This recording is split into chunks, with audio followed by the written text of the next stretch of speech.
Hello again, everybody. It's Max Castaneda here with my second installment of mixed integer linear programming models.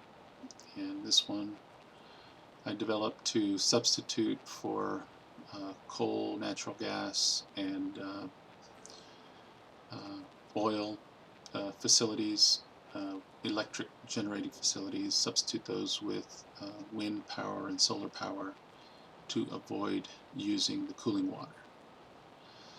And just to orient you to the database, I use an existing database that comes from the Union of Concerned Scientists who get involved with global warming, advocating for global or against global warming. And to give you an idea what the orient you to the database again is the salmon colored area is again the objective function and the constraints, both a volume and budget constraint up here up top and individual constraints on the facilities. The blue area is the adjusted flow after the projects have been instituted. The violet colored area here is the raw data that shows the power generated by the water user or electric generator here.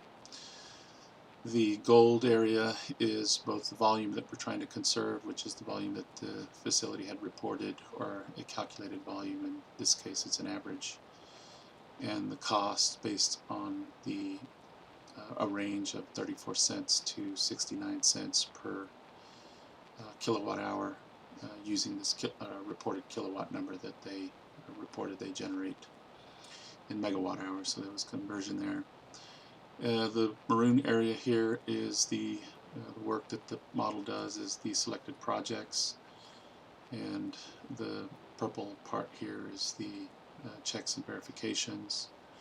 I have a cost of water per 1,000 gallons, which I developed here. They come in at an average of 46 cents per 1,000 gallons, which is a really good cost in terms of water. Very competitive. I'm using something called OpenSolver, which is able to handle a model this big.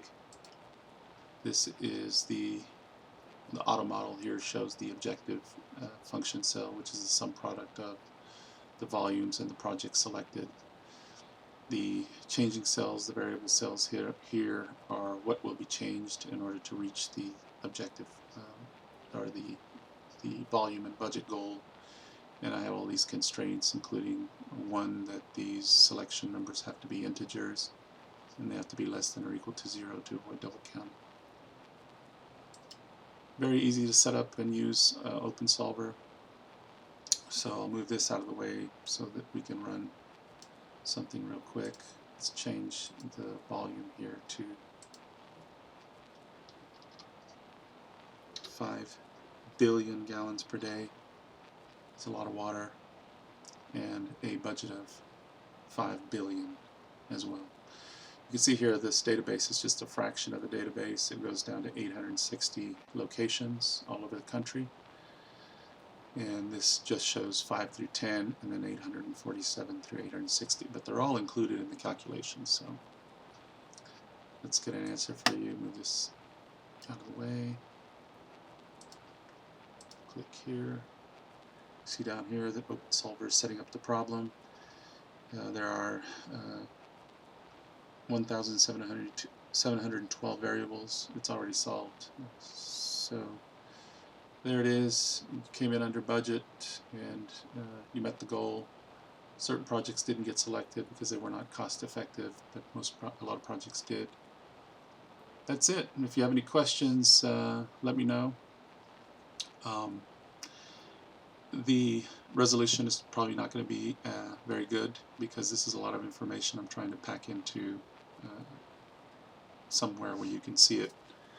But if you followed along with what I have here, if you need the WAV file, I can send it to you, but I'm just trying to give you an idea of how this stuff works. Thanks for listening, and I'll talk to you soon.